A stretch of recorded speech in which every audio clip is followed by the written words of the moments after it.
Welcome back to Inherited Dawn, a One Piece podcast. We are diving headfirst into Chapter 64, The Great Battle Spear. And what a title! No mystery about what this chapter is all about. Not at all. We left off with Luffy decking Don Krieg, but if you thought for a second the self-proclaimed strongest man in the East Blue was going to stay down, you haven't been paying attention. This chapter is all about the breaking point, not just for a weapon, but for an entire crew's belief system. Exactly. It asks the question, what happens when an unstoppable force meets an unbreakable will? If you want to find out with us week after week, make sure you're following the show. That way, you won't miss a single moment of Luffy proving the world wrong. Let's get into it. The chapter opens with Krieg on the deck, face down, defeated. For the second time, and his crew is just falling apart. They're in absolute anguish, saying they've never, ever seen him even get a scratch in a battle. This man's entire reputation, the thing that holds his pirate fleet together, is the idea that he is untouchable. And Luffy just touched him, twice. It's more than a physical blow. It's a crack in the entire foundation of the Krieg Pirates. Their loyalty is built on fear of his strength. It's the most fragile kind of loyalty there is. It's not respect. It's not love like what I had with my boys in the Franky family. It's a business transaction. I am the strongest, so you follow me and you will get a piece of the spoils. The moment that first clause, I am the strongest, comes into question, the entire contract is void. That's the difference between a crew and a military unit held together by coercion. We've seen a true crew with Shanks. We're seeing one being built with Luffy.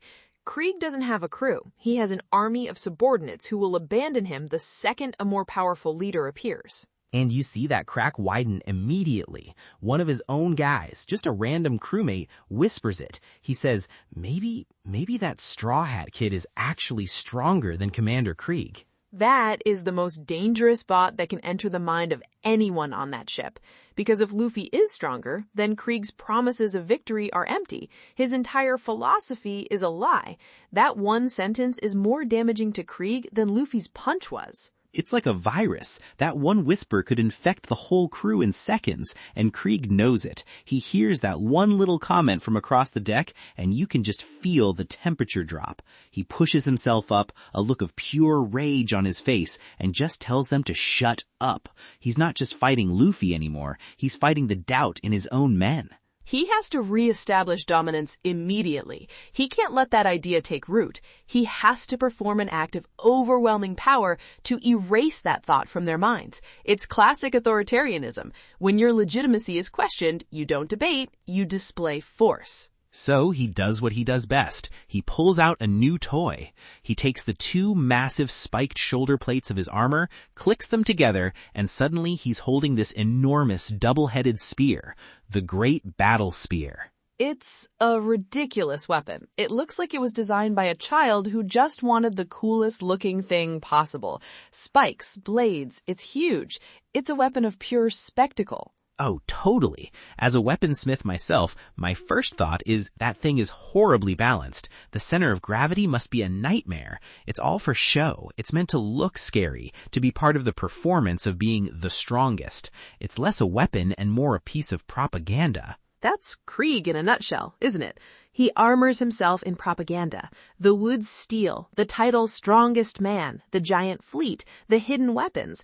It's all a carefully constructed image. But then he slams it into the deck of the Baratie next to Luffy, and the whole thing just explodes. Not a fire explosion, but a pure concussive blast. It rips up the wood, sends shrapnel everywhere. My shipwright heart cried a little seeing that beautiful deck get torn apart. And suddenly, it's not so ridiculous anymore. It's terrifying. The propaganda has teeth. All the villains we've seen in the East Blue so far have had their gimmicks. Buggy with his buggy balls, Kuro with his pussyfoot maneuver. But this feels different. This is pure, unadulterated, destructive power. The Krieg Pirates go from despair to pure joy in a second. They're cheering, they're celebrating, their invincible captain is back. He had a secret weapon all along. Their faith is instantly restored. But it's such a shallow faith, isn't it? It just swings back and forth to whoever has the bigger, shinier weapon. It's the only thing they understand. They've been conditioned to believe that might makes right, and the evidence of might is the size of the explosion. For them, that blast of concussive force is proof that Krieg is in fact still the strongest. The doubt has been temporarily silenced. Of course he did. A man like Krieg always has one more trick, one more gadget. He doesn't believe in inner strength. He believes in overwhelming armaments. If one gun doesn't work, bring 100. If 100 don't work, bring a cannon. If a cannon doesn't work, bring an exploding spear. There's no innovation, just escalation. He's the antithesis of Luffy. Luffy has one power, his devil fruit, and all his growth comes from learning to use that one power in more creative and powerful ways. Krieg doesn't grow, he just acquires more tools. Krieg just discards his cape, totally confident again, and tells Luffy that this thing is way stronger than the little exploding stakes he shot at him earlier. And Luffy's reaction is perfect. He's not even scared. He's just confused. He's just thinking, how did the spear do that? He's trying to figure out the trick. That's such a pure Luffy way to look at the world. He sees a problem and immediately starts trying to deconstruct it. He's not intimidated by the power, he's intrigued by the mechanism. It's the mind of a genius idiot. He can't do basic math, but he can instinctively analyze combat physics in the middle of a life or death battle. He's not thinking, how do I survive this? He's thinking, how does this work and how do I break it? A warrior's intellect is different from a scholar's. He doesn't need to understand the principles of combustion or pressure waves. He just needs to understand the cause and effect in a way that allows him to find a vulnerability. But Krieg doesn't give him time to think. He swings that thing again, and the impact sends Luffy flying off the side of the Barati and out over the ocean. It's a devastating blow. We see him stretching his arm out at the last second, just barely managing to grab onto a piece of floating wreckage. This is the first time in a major one-on-one fight where Luffy has been completely removed from the primary battlefield. Kuro was fast, but they were still in the same arena. Krieg has fundamentally changed the geography of the fight. And this is where things get really bad for him. He's already lost a ton of blood from the spikes on Krieg's cape. He's exhausted, and now he's on this tiny, unstable platform in the middle of the water. He just slumps to his knees, completely drained. The ocean is right there, his ultimate weakness, just inches away. The environment of the fight has completely changed. He's no longer on the stable restaurant. He's isolated, wounded, and on shaky ground. Krieg has, for the moment, seized total control.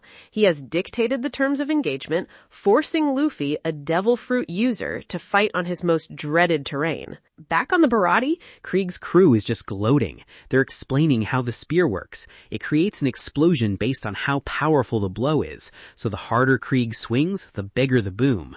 It's the ultimate brute force weapon. There's no finesse to it, just pure destructive power. It's a perfect reflection of Krieg's entire philosophy. Problems are not solved, they are obliterated by applying more force. And they add another little detail. That spear weighs 1 ton, a literal ton, and Krieg is just swinging it around with one arm like it's nothing.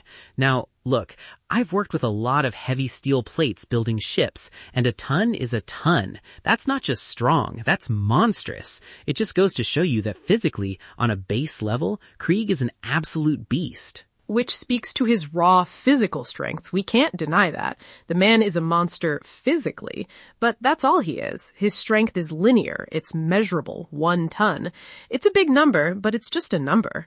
Luffy's strength is something else entirely. It's a strength of will, which can't be weighed or quantified. Exactly. It's all about bigger numbers. More armor, heavier weapons, more men. That's his whole strategy. It's the kind of thinking that would work 99 times out of 100 in the East Blue. He just happened to run into the one guy who doesn't play the numbers game. A strategy that has clearly worked for him up until this point. He conquered the East Blue through sheer intimidation and firepower. He never encountered a problem that couldn't be solved by a bigger explosion or a heavier weapon. Until now.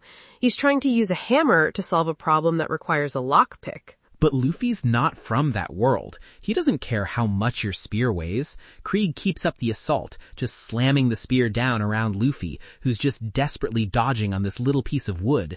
It's this frantic, beautiful dance of survival. Every miss is still a threat. The explosions are rocking his platform, making it harder to keep his balance. Krieg is trying to wear him down, force him into the water. It's a surprisingly tactical approach for him. He's not just swinging wildly, he's corralling him, limiting his options, using the environment to his advantage. And it almost works. Luffy finally loses his footing. He has to jump over a wide swing from Krieg, which puts him right in the air, completely defenseless.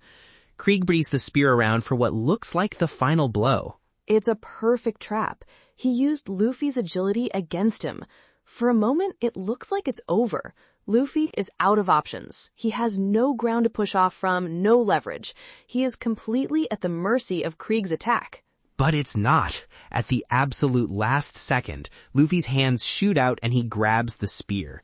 He just stops this 1-ton weapon mid-swing.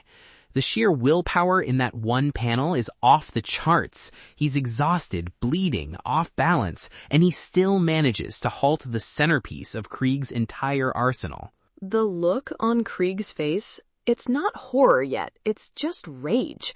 The sheer audacity of this kid to dare to touch his ultimate weapon. It's not just an attack, it's a violation. In Krieg's mind, his weapon is an extension of his own invincibility. For Luffy to just grab it is an act of profound disrespect. He's not having any of it. He just roars and slams the spear straight down into the platform. The force is too much and Luffy has to let go. The platform shatters underneath him. It's another display of that raw, monstrous strength. He uses Luffy's own grip against him, using him as a pivot point to destroy his footing. He's forced to jump onto another piece of debris. He's losing ground, literally. The amount of energy Luffy must be expending just to stay out of the water is immense. Krieg doesn't let up. He immediately rams the spear forward like a lance. Luffy, thinking fast, grabs the very tip of it. You think for a second he's got it under control. It's another moment of defiance. But Krieg is just stronger. In a direct contest of physical pushing power at this moment, Krieg has the advantage. He just whips the spear to the side, with Luffy still clinging to it. The movement is so violent, it creates another explosion, and Luffy gets sent flying again, slamming hard into some of the nearby wreckage. He is just getting brutalized. There's no other word for it. This isn't a clean fight. Krieg is using every dirty trick and every ounce of his strength to put him down. He swings again, and this time, Luffy can't dodge. He takes the spear head on. A direct hit. It's a miracle he's still conscious. He's taken explosions, he's been pierced by a spiked cape, he's been bludgeoned and thrown around. The amount of punishment he has absorbed in this fight is staggering. Krieg stands over him, totally triumphant. He looks down at Luffy, beaten and bloody, and he says it. He says, "I am stronger than you." He needs to say it. He needs to hear it. It's the entire point of the fight for him. It's not about the ship. It's not even about the logbook anymore. It's about validating his own existence. He has to reassert his place at the top of the food chain. He's not just defeating an opponent. He's defeating an idea that someone could be stronger than him. It's the most insecure thing you could possibly say in that moment. A truly strong person doesn't need to announce it. Zeff doesn't walk around telling everyone he's a great pirate. Shanks doesn't. Luffy certainly doesn't. They just are. Luffy needs to say it out loud to convince himself as much as anyone else. And for a moment, it looks like he might be right. The visual evidence supports his claim. Luffy is down, broken, at his feet. His ultimate weapon is unharmed. His crew is watching. By every metric he understands, he has won. But Luffy just gives this little grin. He's on the ground, clearly in pain, but he's smiling, and he gives his answer. Not with words. With his foot. He just slams his foot down on the ground, right where the tip of Krieg's spear is resting, and with a crack, the spearhead shatters. It just breaks. This ultimate weapon, this 1-ton marvel of engineering that creates explosions, and Luffy breaks it with a stomp. The sound of that crack echoes across the entire battlefield. It's the sound of an entire philosophy falling apart. Super. That is the moment. The entire dynamic of the fight flips in a single action. Krieg's face goes from smug victory to just utter confusion, then horror. He can't process what just happened. His brain can't compute it. It's like feeding a calculator a paradox. It just shorts out. Because it shouldn't be possible. It defies the laws of his world, where stronger material and greater force always win. Wood's steel is supposed to be unbreakable. The spear is a ton of it. A rubber boy's stomp shouldn't do anything. It's like a fly breaking an anvil. His whole face just goes blank. The gears are turning, but nothing's catching. It's the same kind of look you see on a guy's face when his ultimate weapon backfires in his workshop. Just pure, unadulterated, that wasn't supposed to happen. He's searching for an explanation, for a trick, for some way to make it make sense within his worldview. But there isn't one. He has been outthought and outwilled. And then Luffy explains it. It's so cold, so matter-of-fact. He says he hit the tip 5 times. It seems like while he was getting thrown around, while he was dodging for his life, while he was grabbing onto the spear, he was also strategically striking the exact same weak point. He wasn't just surviving. He was setting up the finishing blow. Every desperate grab, every block wasn't just a defensive move. It was an attack in disguise. He identified a vulnerability, perhaps a hairline fracture from an earlier impact, or just a structural weak point, and exploited it with precision. It's one of the first times we see that hidden battle intelligence of Luffy's. He's not a genius strategist like Nami or Sanji, but his combat instincts are on another level. He sees the fight in a way no one else does. While Krieg was focused on the big flashy explosions, Luffy was focused on the tiny point of impact. It's the difference between a strategist and a tactician. Krieg is a strategist. He plans with his overwhelming resources. Luffy is a battlefield tactician. He adapts and finds victory in the moment, using whatever is available. He turned his own suffering into a weapon. Every time Krieg thought he was landing a winning blow, he was actually helping Luffy break his spear. Brute force can't solve every problem.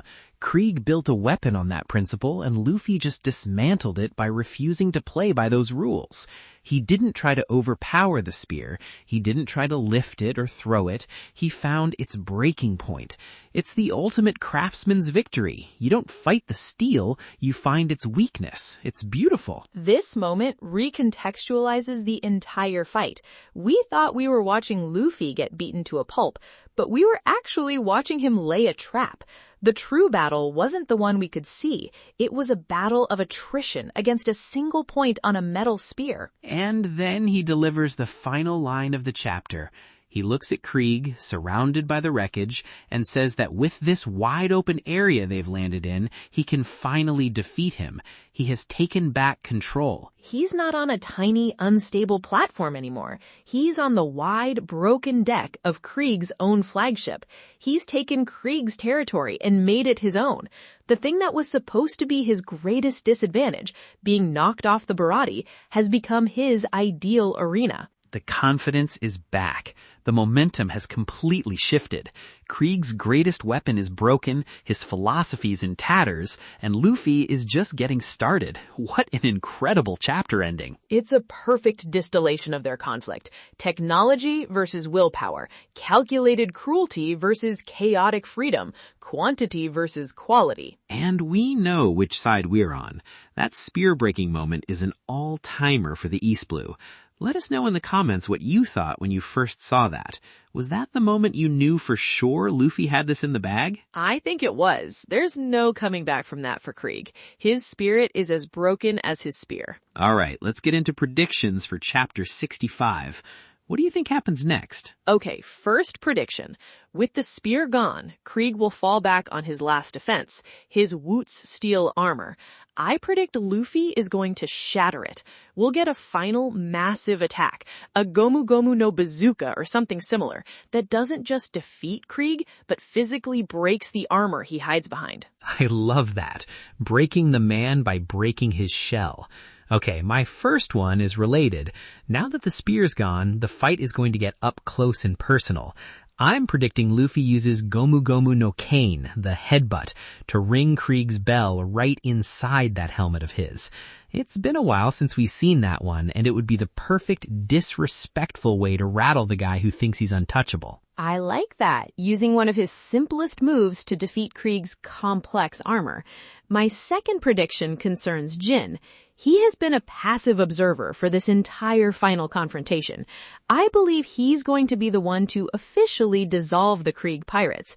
After Luffy wins, Krieg will probably order his men to attack or retreat, and Jin will be the one to stand up and say no. He will declare their allegiance to Krieg is over, freeing them from his tyranny. Oh, that's good. That would be the perfect end to his arc. He repays his debt to Sanji not by fighting, but by ending the cycle of violence that Krieg represents. My second prediction is for Zeph. We haven't seen much from him during this climax.